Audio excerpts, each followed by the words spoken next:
tout l'été, on accueille chaque matin un invité dans La Parole au terrain.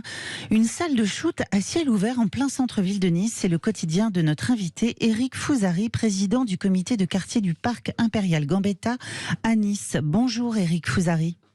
Bonjour. Bonjour Éric et merci d'être avec nous ce matin sur Sud Radio. Pour les Niçois qui nous écoutent, la rue dont on va parler, dont on parle ici, c'est la rue Emma et Philippe Tiranti. Décrivez-nous déjà Éric ce à quoi vous êtes confronté. Quelle est la situation finalement sur place aujourd'hui ? Alors, confronté, je suis président du comité de quartier, donc j'ai été informé par des riverains m'indiquant que cette rue était totalement immonde et devenait insécurité avec des gens qui se droguent à même la rue, laissant les seringues sur le sol. Nous avons également des dealers qui sont dans la rue, donc ça devient une rue dont les riverains se plaignent et disent qu'ils sont en insécurité. Voilà, donc un abandon total. Voilà. Il faut le préciser pour ceux qui ne sont pas de Nice, on est en plein centre de la ville et à côté de l'une des avenues les plus touristiques en l'occurrence.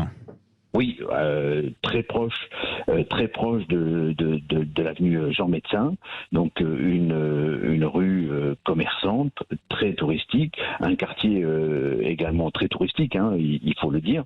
Donc la situation est vraiment invraisemblable. Donc au vu des riverains, au vu des touristes,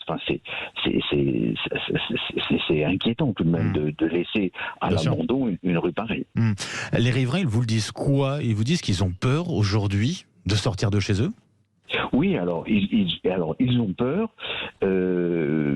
J'ai eu des infos, des retours d'informations de la part de personnes qui m'ont dit que en fait ils sont obligés de changer de trottoir pour pouvoir passer, rentrer chez eux ou aller chez les commerçants. Et donc et à l'identique pour les commerçants qui disent nous on fait attention parce que on a des seringues sur le trottoir, dans les caniveaux, on fait attention de ne pas marcher dessus, on est interpellé par ces gens-là, donc oui, il y a une inquiétude,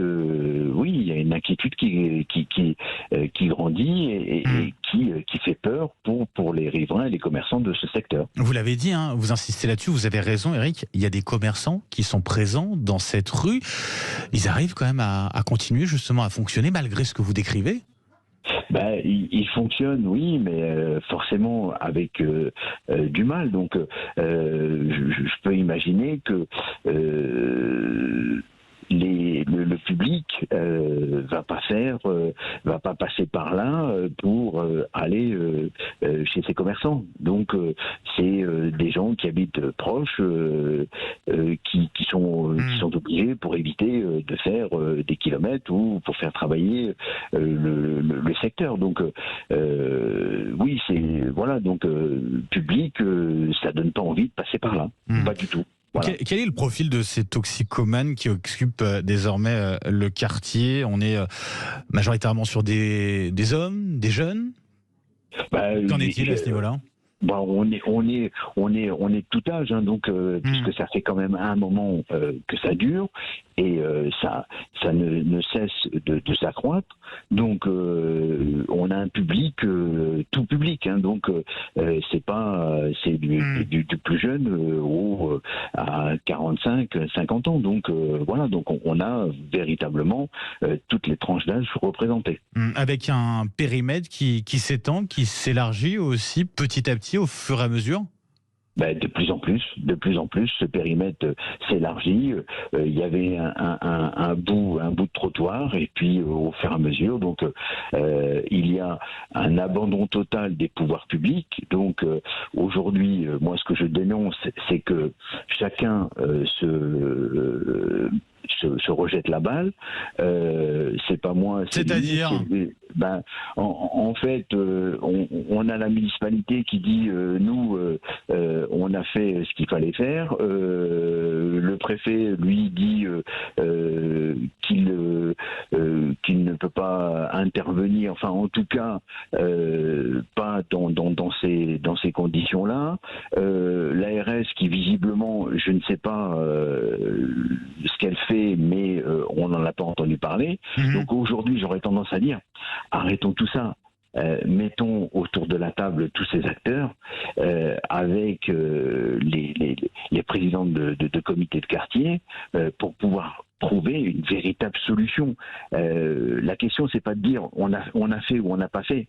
La question, c'est qu'est-ce qu'on fait et qu'est-ce qu'on met en place pour que ça s'arrête et qu'on remette cette rue dans des conditions normales, avec des riverains et des commerçants qui vont ressentir à nouveau la sécurité dans ce quartier. Parce qu'en attendant, ces riverains et ces commerçants, ils se sentent complètement délaissés, complètement oubliés en fait par les autorités. Abandonnés. C'est ce que vous nous décrivez. Abandonnés. Ouais. Oui, abandonnés. Donc, pour moi, ils sont abandonnés. Aujourd'hui, il y a des réunions, mais enfin, qui ne donnent lieu à aucune ouverture, je veux dire, on peut se réunir tous les jours, mais si il n'y a pas de véritables actions et au moins, en tout cas, quelque chose qui commence à montrer que il se passe quelque chose, ça ne peut pas s'arrêter. Donc, je parlerai de ça, mais entre parenthèses. Quand je parle de tout public, on a aussi visiblement, de ce que j'ai pu entendre et de ce que j'ai vu, mais pas contrôlé puisque je ne suis pas policier, on a des gens qui ne parlent absolument pas français et qui visiblement seraient en situation irrégulière. Donc, pour moi, les patrouilles de police, je ne suis pas certain qu'elles aient fait le nécessaire dans ce quartier-là. Parce que les riverains, là-dessus, ils vous disent quoi, ils les voient les policiers ou pas du tout? Très peu. Donc, mais là encore, je ne remets pas en cause le travail de la police. C'est oui, j'entends bien.